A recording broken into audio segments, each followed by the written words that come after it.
কত ক্লাস যেখান থেকে শুরু করছি, যেখানে শেষ করছি সেখান থেকে শুরু করতেছি। ম্যাথটা কি এখানে আছে কিনা একটু দেখি।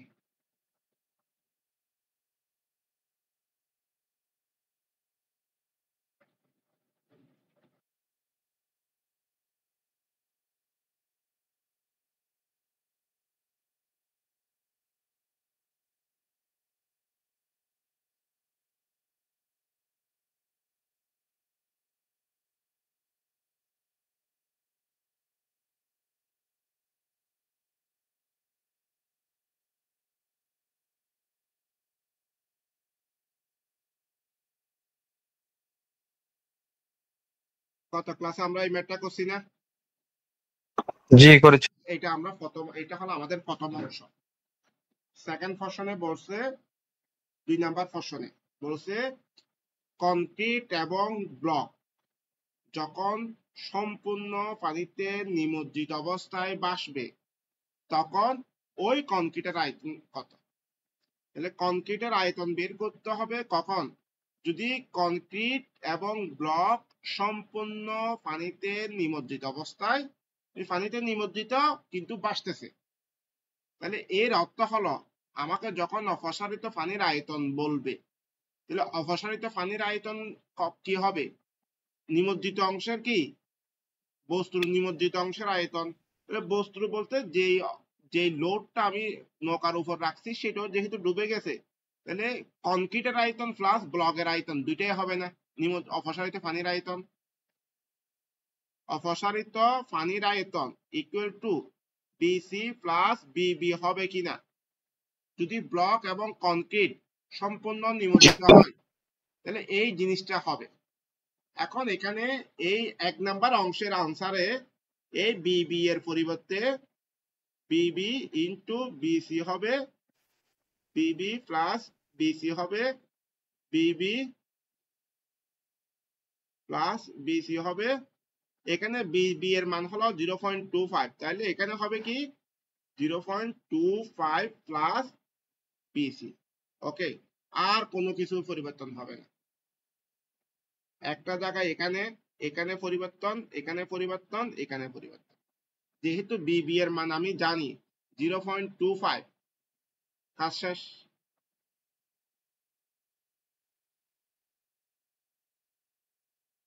জিরো পয়েন্ট টু ফাইভ যদি হয় 0.25 প্লাস বিসি, 2 নাম্বার অংশ শেষ। এখন আমাকে বলেন এই বিবি প্লাস বিসি এটা বুঝছেন কিনা, কেন এটা হয়েছে।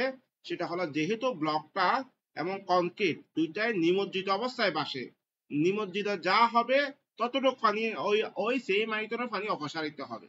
তাহলে বিসি প্লাস বিবি হবে অপসারিত পানির আয়তন। তাহলে এখান থেকে বিসি এর মানটা, আনসারটা বের হবে ক্যালকুলেশন করলে 0.0483 মিটার কিউ। আনসার এটা শেষ। এটা 2 নাম্বার প্রশ্ন।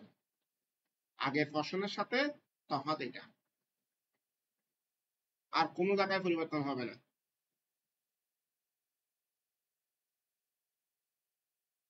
এখন বলেন যদি প্রশ্ন থাকে বলেন, আমি যেহেতু খুঁজে পাইছি এই জন্য ওখানে কারেকশন করে দিছি কি কি পরিবর্তন হবে। ঠিক আছে, আশা করি পারবেন। এবার না পারলে আমাকে বলেন, এইটা আপনাদের পারা উচিত ছিল, বাসায় এটা প্র্যাকটিস করা উচিত ছিল এই সিম্পল জিনিসটা। ওকে, 2 নাম্বার প্রশ্ন কিন্তু এটা। আচ্ছা, আমরা কিছু বিষয় একটু অঙ্কটা করার জন্য নতুন একটা নিয়মের ম্যাথ করব।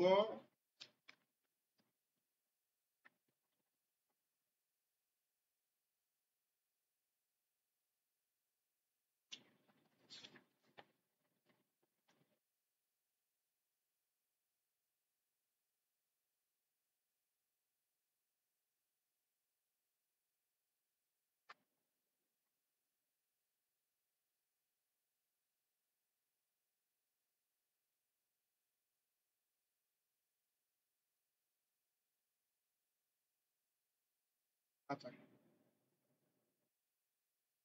আমি কি আপনাদের জিএম এর ফর্মুলাটা কি বুঝাইছিলাম? জিএম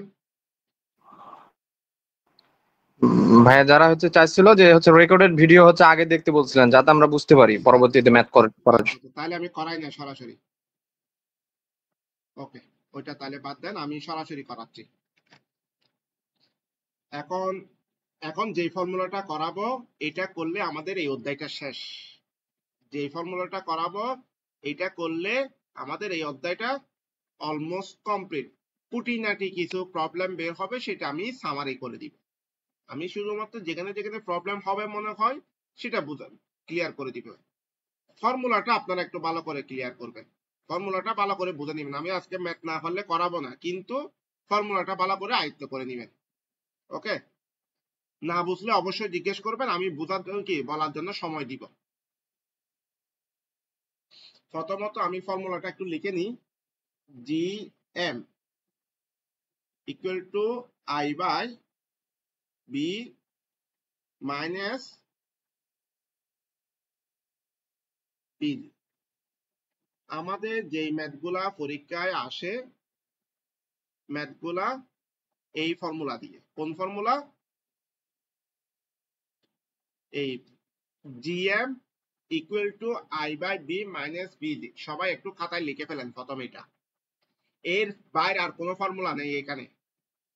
এই অধ্যায়ের বেসিক ফর্মুলা বা এই অধ্যায়ের নিয়মের মধ্যে এই ফর্মুলা ছাড়া আর কোনো ফর্মুলা নাই। সবাই খাতায় একটু লিখে ফেলেন। স্যার কত অধ্যায় চলতেছে স্যার? আমরা করতেছি topic number buoyancy and flotation, topic হলো 13 এটা আমাদের থার্ড ক্লাস। এই আপনাদের টপিকসে থার্ড ক্লাস।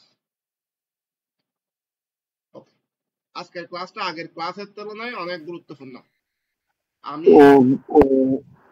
এখানে দিলাম। ভাইয়া একটা কথা বলতে, জি ভাইয়া, বলতেছি এই থার্ড ক্লাস যেহেতু বলতেছেন, এটার আমি তো আগের ক্লাস গুলো করতে পারিনি, আগের আমাকে একটু ক্লাসের সাথে ভিডিও গুলো এই দেওয়া যায়? ক্লাসে তেমন কোনো রিলেশন নাই। আগের ক্লাস না হলে আপনি আমাকে টেলিগ্রামে নক করেন, আমি ক্লাস রেকর্ড দিয়ে দিব, ঠিক আছে? ওই ক্লাসের সাথে তেমন কোনো রিলেশন নাই, আজকের ক্লাসটা একটু ফোকাস করেন। ওকে, আচ্ছা আমি এখানে দিছি কি GM equal to I by B minus BG. এখন প্রত্যেকটা ওয়ার্ড আমরা একটু পরিচিত হবে। তার আগে আমি এই শেপটের একটা, এটা আর একটু ছোট নিই।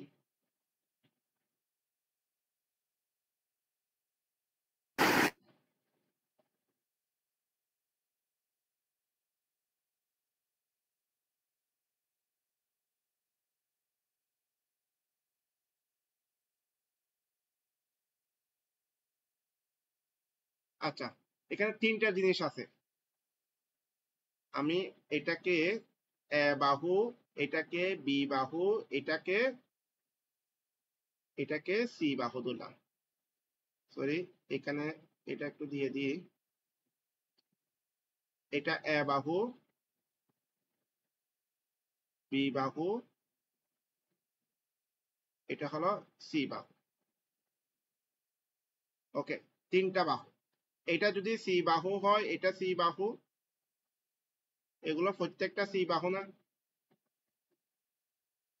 একটু বলেন তো, সি বাহু, সি বাহু, সি বাহু, সি বাহু, সবগুলো সি জি। বাহু। এটা যদি এ বাহু হয়, এটো এ বাহু, এটো এ বাহু, এটো এ বাহু। এটা যদি বি বাহু হয়, এটো বি বাহু, এটো বি বাহু। এটা তো সবাই ক্লিয়ার? ওকে, আমি আপাতত একটা জিনিস এখানে একটু বলে নিই, শর্টকাট। বুঝলে বোঝার দরকার নেই, আপনারা শুধুমাত্র কন্ডিশনটা মনে রাখবেন। আমি আগে অনেক বুঝাইছি, বুঝাই আসলে কোনো ফায়দা পাই নাই। ঘুরে ফিরে যে লাভ সেই কত। আমি এই জিনিসটা করাইতে গিয়ে বেসিক সৃজনশীল বিষয়টা করাইছিলাম, মানে বোঝানোর জন্য সৃজনশীল ইউজ করছি, কমন সেন্স ইউজ করছি। এখন কমন সেন্স ইউজ করা আসলে আমি শেষ পর্যন্ত এটা রেজাল্ট পাইনি। হ্যাঁ, কিছু ব্যক্তি বুঝছেন, কিছু ব্যক্তি বুঝেন, কিন্তু বাকিরা বলবেন ভাই এটা এই অঙ্কটা করায় নাই, এই অঙ্কটা করায় নাই, এটা করায় নাই, ভাই এটা করছে ওইটা করছে, অনেক অভিযোগ। তো তার চেয়ে ভালো আমরা মুখস্থ করি। কিভাবে মুখস্থটা শর্টকাট করব?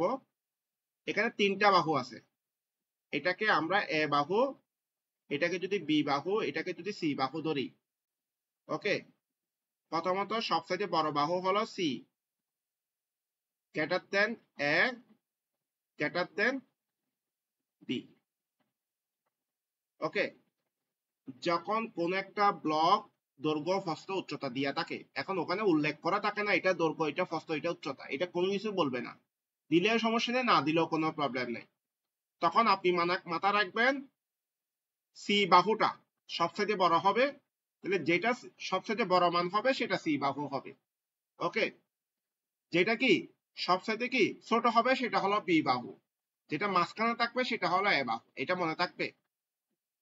আপনি যখন একটা ব্লক অঙ্কন করবেন, আপনাকে দিয়ে আছে সাপোজ 12, 9 এবং 3, তাহলে আমাকে বলেন তো এখানে সি বাহু কত? 12, বি বাহু কত? 3, এ বাহু কত? 9 হবে না? এটা জি। কি হয়? আমি বলছি কি সি বড় হবে, তার চেয়ে ছোট হবে এ বাহু, তার চেয়ে ছোট হবে বি বাহু। এটা সবচাইতে ছোট হবে কোন বাহুটা? বি বাহুটা। এখন কখন যদি আপনি এটাকে এই বাহুটাকে এ ধরেন, এই বাহুটাকে বি ধরেন, এই বাহুটাকে সি ধরেন, তখন এটা মেনটেন করবে। ওকে, তাহলে যখন এখন আমি যদি এই সাইড ভিউ থেকে দাঁড়াই, সাইড ভিউ থেকে দেখি, এই ভিউটা দেখবো না নাকি?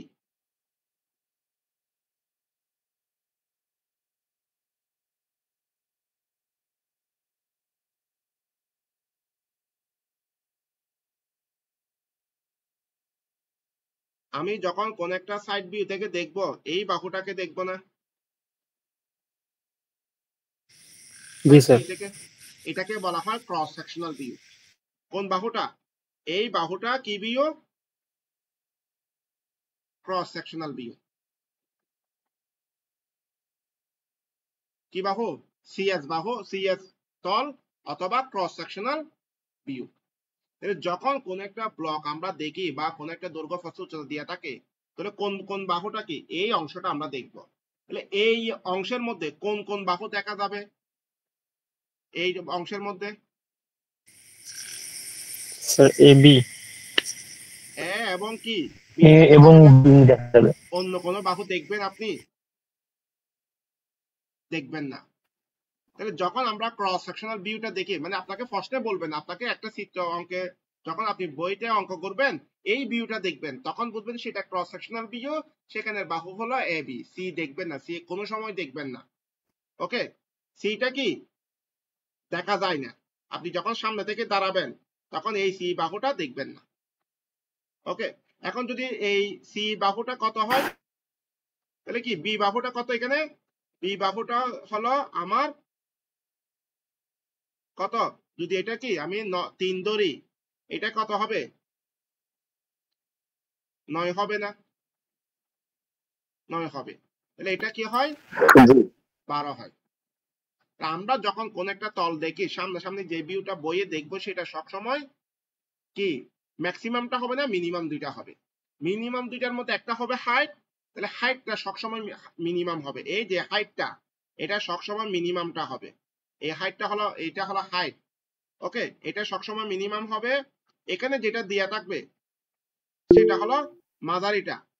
ওকে, 9। আর এই যেটা দেখা যাবে না সেটা হবে কত? 12। এখন আপনাকে দিয়ে আছে মনে করেন 5 ইন্টু 5 ইন্টু 5, দৈর্ঘ্য প্রস্থ উচ্চতা সবগুলো একই চাইছে, তখন এখানে কি এটা মেনটেন হবে? কারণ এখানে বড় ছোট তো দেয়া নাই, বড় ছোট দিয়ে আছে, তাহলে এটাও 5, এটাও 5, এটাও 5, প্রত্যেকটা 5 না? এখানে তো আর বড় ছোট বের করার দরকার নেই। যদি বড় ছোট দিয়ে থাকে, তখন আমি কাউন্টটা করব কি সি বি, সি এ, সি বি এবং এ, sorry C A B, C A B, বড় ছোট সিরিয়ালটা হবে এরকম। যদি সবগুলা সেম থাকে, সবগুলা কি আমরা এইভাবে ধরে নিব। ওকে, এটা একটু মাথায় রাখিয়েন। এখন আমাকে বলেন টপ ভিউ থেকে দেখলে, টপ ভিউ থেকে দেখলে, উপর থেকে দেখলে কোন কোন তলটা দেখবো আমি? টপ ভিউতে দেখলে সি এবং এ, এ এবং সি, এ এবং সি। এটা যদি এ হয় তাহলে এ বাহুটা দেখবো আর সি দেখবো। ওকে, টপ ভিউতে দেখলে কোন ভিউটা দেখবো? এই তলটা দেখবো। কোন তলটা? এই তলটা দেখবো না? টপ ভিউতে দেখলে তাহলে কি দেখতেছি? সি এবং এ। ওকে, সি এখানে এবং যে এ বাহু। সি এবং এ বাহু, এখানে যে মোমেন্ট অফ ইনার্শিয়াটা হয় আই, এটা হবে এই সি অ্যাক্সিসের সাপেক্ষে moment of inertia. Okay, C অ্যাক্সিসের প্যারালালে বার কেন্দ্রগামী অ্যাক্সিসের মোমেন্ট অফ ইনার্শিয়া কি? এই সি এট আইটা হলো সি অ্যাক্সিসের সাপেক্ষে সি অ্যাক্সিসের প্যারালাল বার কেন্দ্রগামী অ্যাক্সিসের মোমেন্ট অফ ইনার্শিয়া। কথা না বুঝলে বলে ফেলেন। ভাইয়া ভাইয়া বুঝি আরেকবার নাই। বলুন কথাটা। আমি বলতেছি যে অ্যাক্সিসটা আমরা প্রসেসর ভিউতে দেখি না, সেই অ্যাক্সিসটা হলো সি অ্যাক্সিস। সি অ্যাক্সিসের সাপেক্ষে যে অ্যাক্সিসটা বার কেন্দ্রগামী গেছে, যেমন এখানকার বার কেন্দ্র কোন জায়গায়? এখানে না, সেন্টারে হয়। এটার বার কেন্দ্রগামী অ্যাক্সিস আমি এটাকে বলি না সি অ্যাক্সিসের প্যারালাল বার কেন্দ্রগামী অ্যাক্সিসের মোমেন্ট অফ ইনার্শিয়া। এটা হলো সি অ্যাক্সিসের প্যারালাল বার কেন্দ্রগামী অ্যাক্সিসের মোমেন্ট অফ ইনার্শিয়া। এখন সি অ্যাক্সিস একটু বুঝলাম, আমি বললাম এটা হলো কি সি অ্যাক্সিস।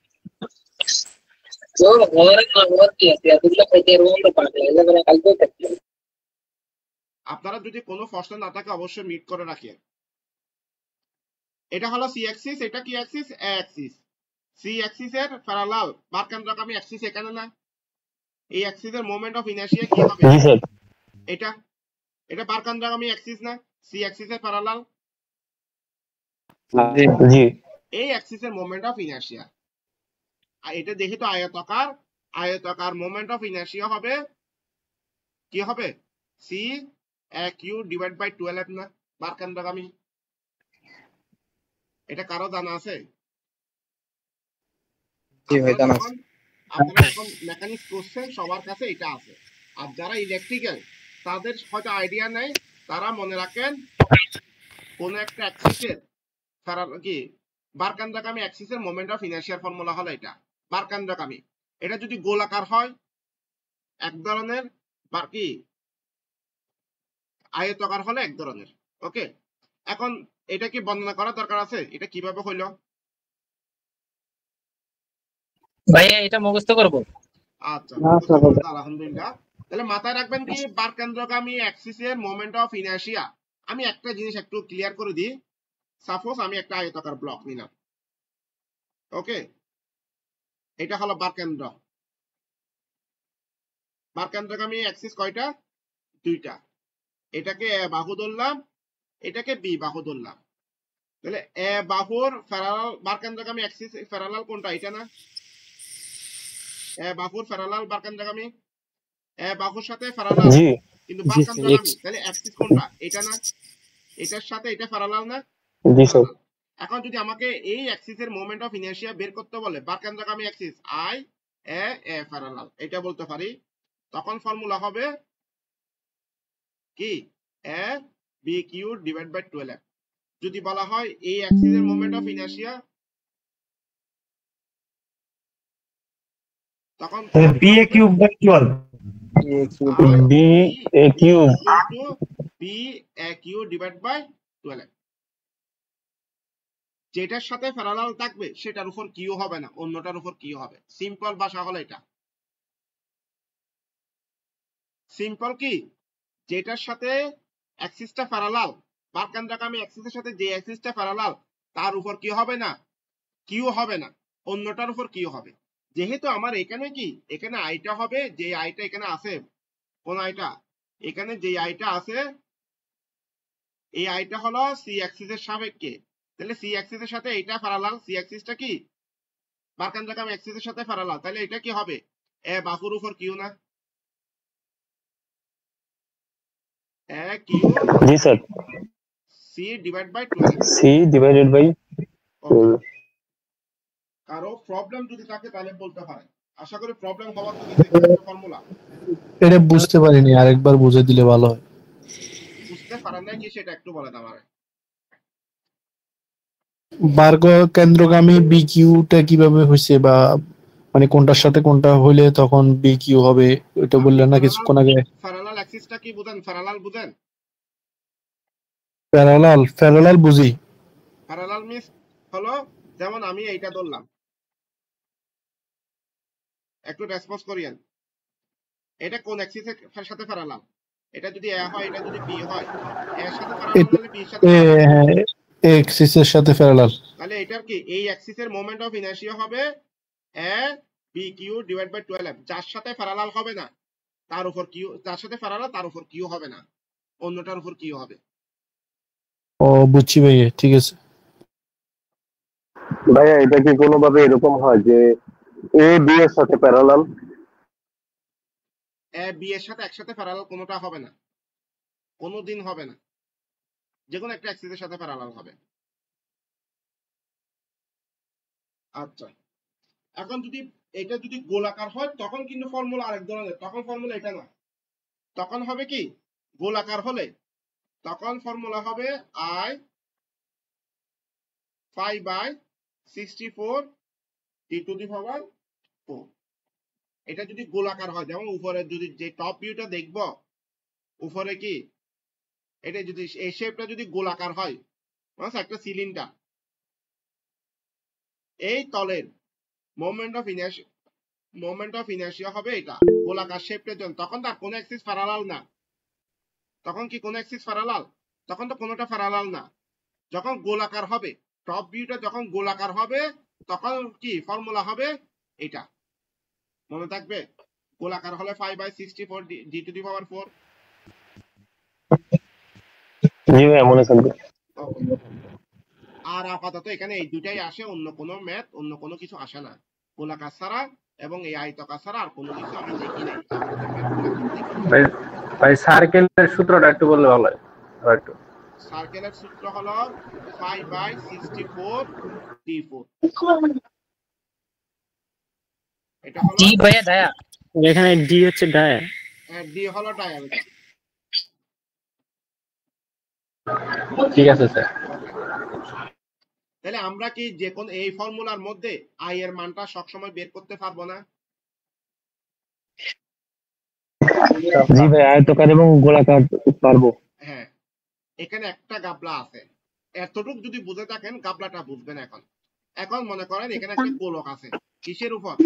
একটা বোট আছে, এই একটা আয়তাকার শেপ আছে, তার উপর একটা গোল আছে, গোলক।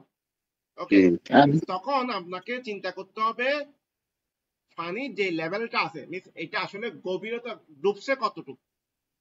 ধরে নেন এই বরাবর ডুবছে, এতটুকু ডুবছে, তখন ফর্মুলা ইউজ করবেন কিসের? আয়তাকার শেপের।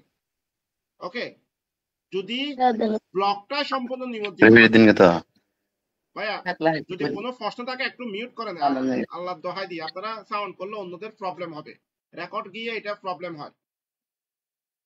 ওকে, যেখানে বললাম আপনাকে চিন্তা করতে হবে আমার একটা ব্লক, আয়তাকার ব্লক, তার উপর একটা গোলক রাখছি।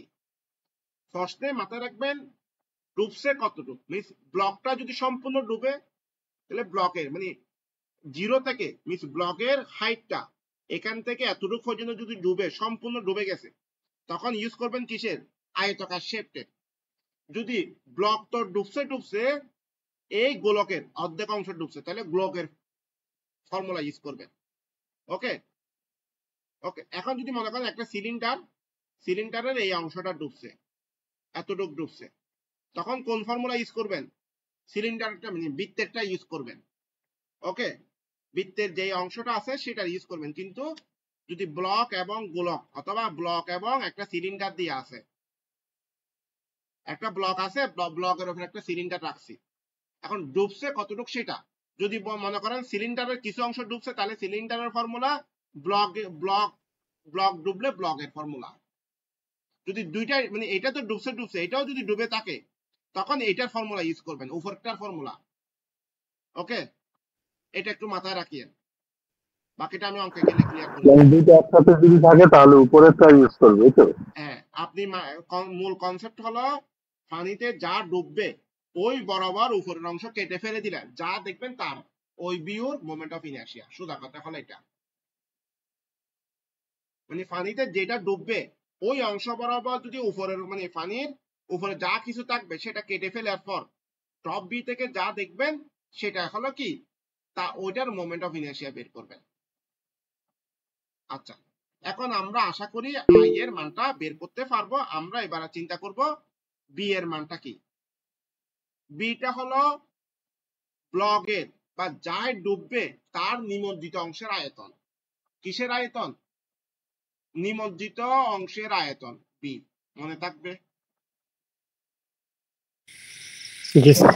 জি ভাইয়া মনে থাকবে। ওকে, মিস অপসারিত পানির আয়তনের মতো অনেকটা। ওকে, তাহলে বিটা হলো নিমজ্জিত অংশের আয়তন, আয়টা হলো মোমেন্ট অফ ইনার্শিয়া। এখন যদি আমি বলি বিজি এর মানটা কি, সবসময় আমরা এই ফর্মুলা ইউজ করবো। এই বইয়ে যা দিয়া থাক আমরা এই ফর্মুলা বাইরে কোনো ম্যাথ করব না, এই ফর্মুলা দিয়ে করব। এই টাইপের যতগুলা ম্যাথ আছে একটু এদিক ওদিক অনেক ফর্মুলা দিয়ে থাকে, আমরা সরাসরি এই ফর্মুলা ইউজ করব। এখন আমাদের দরকার কি বিজি এর মান। ওকে, একটা জিনিস মনে রাখবেন, ব্লকটা ক্রস সেকশনাল ভিউ কোনটা? এটা না, এটা। আমি এই জি অংশটাকে এখানে অঙ্কন করলাম, এটার মান হলো এ, এটার মান হলো বি। এখন এই ক্রস সেকশনাল ভিউর বা কেন্দ্র কোন জায়গায় হবে? এখানে হবে না, সেন্টারও হবে না, একেবারে সব দিক দিয়ে সমান দূরত্ব হবে না এটা। এখন এটা জি কি এই হাইটটা বা কেন্দ্র কতটুকু হবে? b/2 হবে না এখান থেকে? জি স্যার। এটার বার কেন্দ্রের ডিসটেন্স কত? b/2। কারো প্রবলেম আছে? না নাই। এখন মনে করলেন এটা তো ডুবছে, আমার নিমজ্জিত অংশের হাইট হলো এটা। নিমজ্জিত অংশের হাইট কতটুক? h। এখন নিমজ্জিত অংশের হাইটের বার কেন্দ্র যদি বলা হয় তাহলে এটাও কি h/2 হবে না? নিমজ্জিত অংশের বার কেন্দ্র জি মনে থাকবে? জি স্যার। নিমজ্জিত অংশের বার কেন্দ্র ধরে নিলাম এইটা হলো বি বিন্দু। নিমজ্জিত অংশের বার কেন্দ্রকে বি দ্বারা প্রকাশ করা হয়, বস্তুর মানে ব্লগের বার কেন্দ্রটাকে জি দ্বারা প্রকাশ করা হয়। ওকে, তাহলে আমি কি বলতে পারি না O G equal to b/2 O B equal to h/2? জি বলতে পারি। জি তাহলে বলতে পারি। ও বিটা কি নিমজ্জিত অংশের বার কেন্দ্র, ও জিটা হলো ব্লগের বার কেন্দ্র। কারো কোনো কনফিউশন থাকলে এখন জিজ্ঞেস কর, আমি এগুলো বারবার বলবো না, আজকে যা ফর্মুলা তা করাই দিব, আগামী ক্লাসে শুধুমাত্র ভাইয়া আরেকবার বুঝে দেন। ব্লগের বার কেন্দ্রকে ও জি বলবো, জিটা হলো ব্লগের বার কেন্দ্র। ওকে, তো কোন একটা ডিসটেন্স পরিমাপের জন্য একটা রেফারেন্স বিন্দু দরকার হয়, তো আমি একেবারে ব্লগের তলদেশ থেকে একটা কি রেফারেন্স বিন্দু দিলাম, ওই বিন্দুটাকে বলতেছি ও বিন্দু, এই বিন্দুটাকে বলতেছি ও বিন্দু। তাহলে এই বিন্দু যদি ও বিন্দু হয়, ব্লকের টোটাল হাইট যদি কি বি হয়, ব্লকের বার কেন্দ্র কি হবে? মাঝখানে হবে না, যদি আয়তাকার হয় মাঝখানে হবে।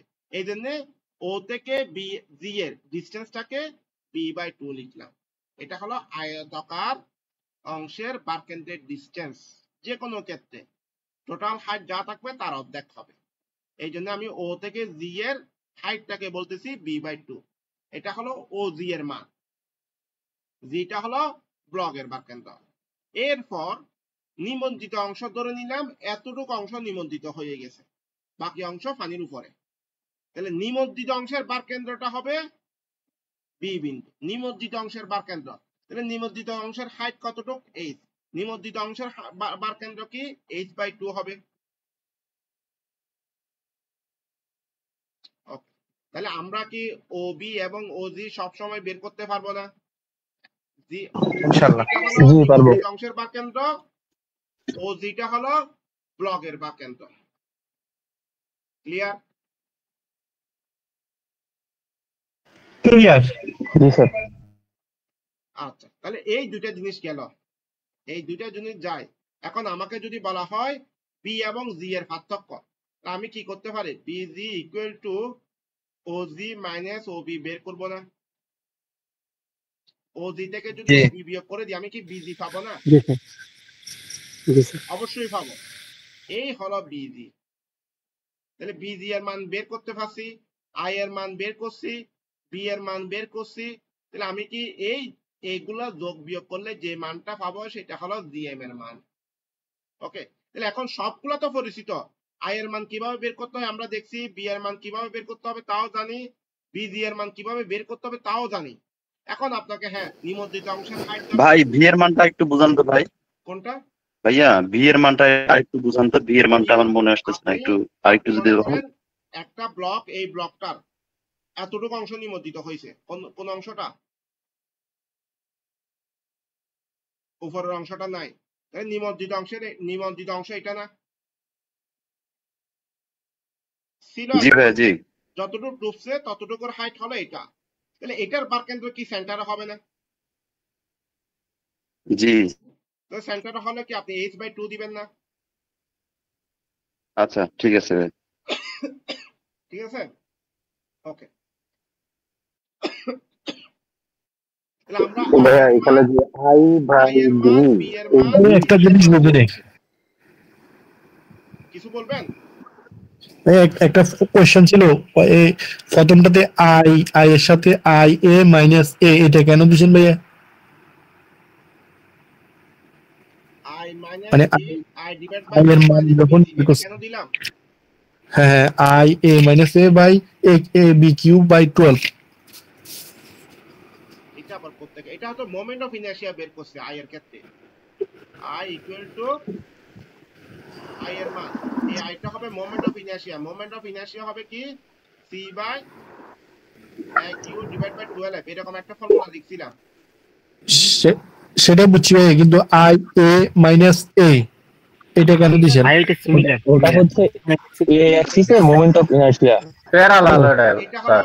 ও অ্যাক্সিস গামী মোমেন্ট অফ ইনার্শিয়া, অনেকটাকে অ্যাক্সিস বুঝছি বুঝছি ভাইয়া। এটা বুঝেছি। আচ্ছা এটা গেল, এখন আমার আছে জিএম এর মান। আই এই বাই সবগুলো তো বি এর পরিচিত, জি একটু লেখেন, বিয়োগ করেন আই ভাইয়া। বাই বি ওই কষ্ট জি এর থাকলে মান আমাকে আরেকবার করবেন, দেখাবেন। কষ্ট থাকলে আমাকে করবেন অথবা হাত তুলবেন। ওকে, তাহলে আমার এখন সব সবকিছুই পরিচিত, শুধুমাত্র জিএম ব্যতীত। এমটা জিনিস আমরা এখনো জানি না। এমটাকে বলা হয় মেটাসেন্ট্রিক পয়েন্ট, এমটাকে বলা হয় মেটাসেন্ট্রিক পয়েন্ট। মেটাসেন্ট্রিক পয়েন্টটা কি? আমরা ওই যখন ফিজিক্স করছি, সিম্পল হারমোনিক মোশন করছি না, কোন একটা বিন্দু থেকে কোন একটা রশি দিয়ে কোন একটা লোডকে ঝুলাই দিই না, তখন কি করে যেখানে রশিটা আমরা আটকায় বা বাঁধি সেটা সাপেক্ষে কি ওই রশিটা কি হয় দুলতে থাকে।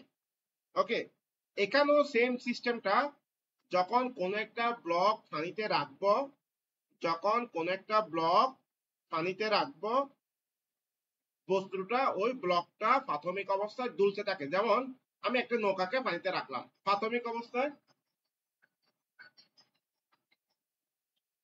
কোন একটা ব্লক কি করলাম আমি পানিতে রাখলাম বা নৌকা রাখলাম।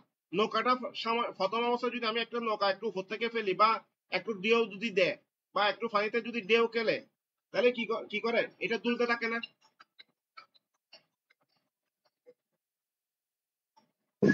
জি তাহলে যে কোনো নৌকা যদি পানিতে একটু ঢেউ থাকে তখন দুলতে থাকে, বা বড় বড় লঞ্চ বলেন যাই বলেন অনেক কিছুই দুলে। এটা মূলত যার সাপেক্ষে ওই নৌকাটা দুলবে সেই বিন্দুটাকে বলা হয় মেটাসেন্ট্রিক পয়েন্ট বা এম পয়েন্ট। যার সাপেক্ষে দুলবে সেই বিন্দুটাকে আমরা বলি মেটাসেন্ট্রিক পয়েন্ট বা এম।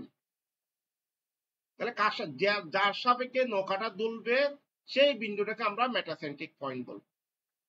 ওকে, এখন এই মেটাসেন্ট্রিক পয়েন্টটা নৌকার ভিতরেও হতে পারে, নৌকার উপরে হতে পারে, নৌকার নিচেও হতে পারে, যে কোনো জায়গায় হতে পারে। এটা হলো কাল্পনিক বিন্দু, এটা যে কোনো জায়গায় হতে পারে, ব্লকের উপর, ব্লকের নিচে, ব্লকের কি যে কোনো জায়গায় হোক। ঠিক আছে, তাহলে যার সাপেক্ষে নৌকাটা দুলবে বা বস্তুটা দুলবে সেটাকে আমরা মেটাসেন্ট্রিক পয়েন্ট বলবো। ওকে, এখন আমি এটা একটা কল্পনা করে ধরে নিলাম আমরা যে ফর্মুলাটা ইউজ করছি এই ফর্মুলায় মূলত নৌকাটা যে এম পয়েন্টটা আছে এটা তো আমরা দেখবো না, আমরা ক্রস সেকশনাল ভিউটা দেখি।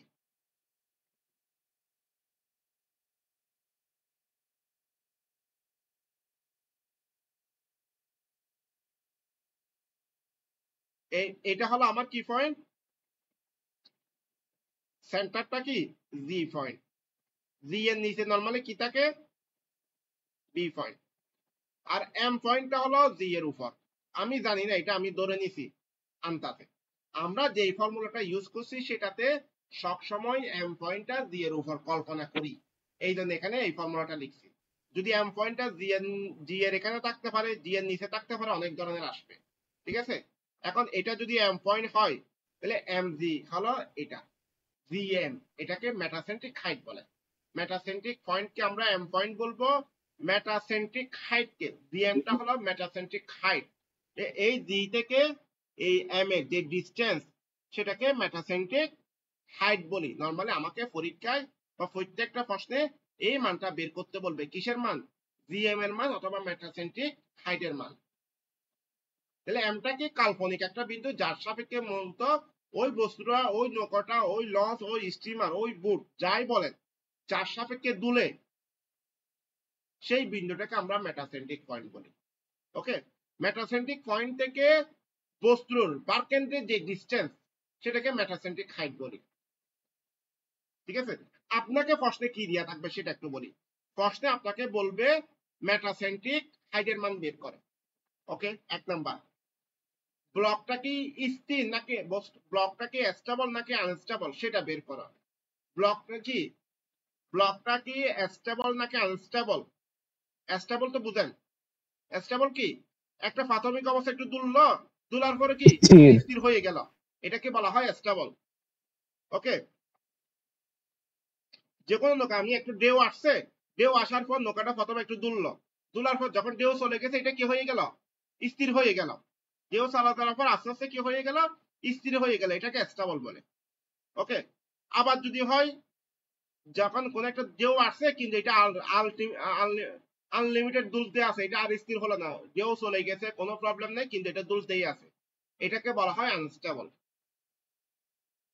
ওকে, এখন আপনাকে প্রশ্নে কি কি বলবে, স্টেবল নাকি আনস্টেবল বের করতে বলবে, মেটাসেন্ট্রিক হাইট বের করতে বলবে।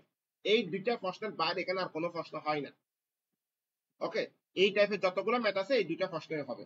কি কি বের করবে, স্টেবল নাকি দুই নাম্বার হলো মেটাসেন্ট্রিক। এখন কি হবে, জিনিসটা কিভাবে হবে, এটাকে বলা হয় মেটাসেন্ট্রিক হাইট করে এটার মান বের করে নিলে আনসার হবে। যদি স্টেবল নাকি আনস্টেবল সেটা বের করার জন্য আপনার এখানে এই মানটা পজিটিভ আসছে নাকি নেগেটিভ আসছে সেটা ডিফাইন করবে। যদি মানটা পজিটিভ হয়, মানটা যদি পজিটিভ হয়, এই জিএম এর মান যদি পজিটিভ হয় তাহলে কি হবে, স্টেবল। জিএম এর মান যদি কি হয়, নেগেটিভ হয় তাহলে আনস্টেবল। ওকে, তাহলে আপনাকে শুধুমাত্র এই অঙ্কের এইটাই বের করতে হবে, আর কোনো কিছু বের করার দরকার নেই। আপনাকে সবসময় কি জিএম এর মানটাই বের করতে হবে। জিএম এর মান যদি পজিটিভ আসে স্টেবল, পজিটিভ না আসে আনস্টেবল, আর জিরো আসলে ন্যাচারাল ইকুইলিব্রিয়াম। জিরো আসলে কি হবে, ন্যাচারাল ইকুইলিব্রিয়াম। আর কোনো কিছু দরকার নেই, যে কোনো ম্যাথে এই ফর্মুলাটা ইউজ করবেন, এই ফর্মুলাটা প্লাস মাইনাস ধরে নেবেন। এখানে মূলত যখন প্লাস আসে, আমি এই ফর্মুলা যে GM minus GM equal to I by B minus BG যে ফর্মুলাটা লিখছি, এখানে আমি ধরে নিছি এম বিন্দুটা জি এর উপরে আছে, ঠিক আছে, ধরে নিছি জি এর উপরে। যদি আমার ধরাটা যদি শুদ্ধ হয়, পজিটিভ আসবে মিস স্টেবল, আর নেগেটিভ আসলে মিস জি এর নিচে যদি চলে আসে মানটা নেগেটিভ দেখাবে, তাহলে আনস্টেবল। কোনো প্রশ্ন থাকলে ফলে নেবেন। ভাই স্টেবল আনস্টেবল বিষয়টা আরেকবার রিপিট করে ভালো হয়। আপনার মনে রাখার জন্য দরকার, কোনো ব্লক মানে জিএম এর মান, এই যে ফর্মুলাটা ইউজ করছি সেই ফর্মুলা জিএম এর মান যদি পজিটিভ আসে স্টেবল হবে, নেগেটিভ আসলে আনস্টেবল হবে। বাকিটা আমরা অঙ্কে দেখব, এটা মনে রাখলে হচ্ছে। জিএম এর মান পজিটিভ আসলে স্টেবল, নেগেটিভ আসলে আনস্টেবল।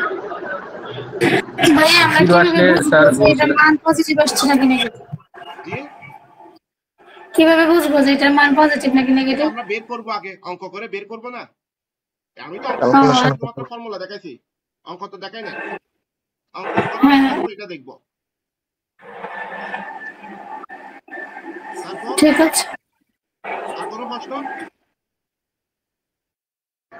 জিরোর বিষয়টা একটু জিরো একটা দেখে তিনটা কন্ডিশন আছে। আপনারা যদি আপনাদের হাতে বই থাকে বইটা একটু উল্টান, এখানে দেখেন বইয়ের 336 পেজ, 236 পেজ, দেখেন 236 পেজ নাম্বার 236 দেখছেন?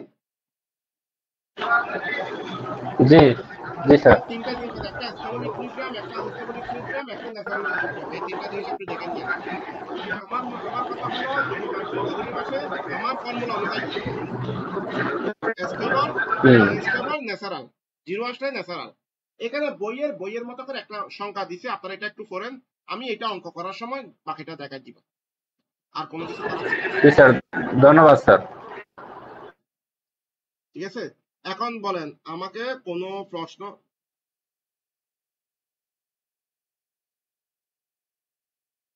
ওকে, এখন আপনারা যেটা করবেন আগামী ক্লাসে, আমি শুধুমাত্র ফর্মুলা করাইছি, আগামী ক্লাসে আপনারা 2 নাম্বার বোর্ড সলিউশনের 2 নাম্বার, বোর্ড সলিউশনের 7 নাম্বার, বোর্ড সলিউশনের 8 নাম্বার, সরি বোর্ড সলিউশনের 7 এবং 2, এই দুইটা ম্যাথ আগামী ক্লাসে দেখে আসবে। আমি দুইটাই করাই দিব, এই দুইটা ম্যাথ আমি আগামী ক্লাসে করাই দিব, 2 এবং 7 বোর্ড সলিউশনের 2 নাম্বার ম্যাথ এবং 7 নাম্বার ম্যাথ।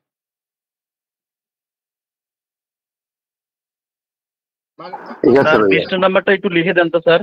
স্যার উপরে একটু 30 নাম্বারটা লিখে দেন, তাহলে আমাদের জন্য ভালো হয়, তাছাড়া মনে থাকে না।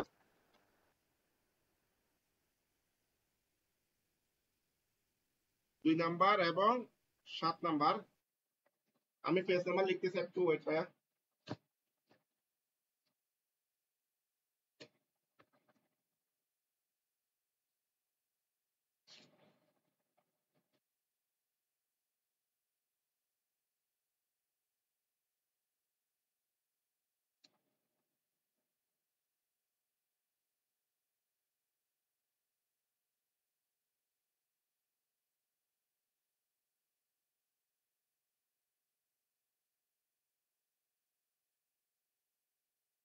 পেজ নাম্বার বেড়ে গেছে, আমি সংখ্যা আরেকটা বেড়ে গেছে, পেজ নাম্বার, এই তিনটা ম্যাথ দেখবেন। ধন্যবাদ। অবশ্যই দেখি।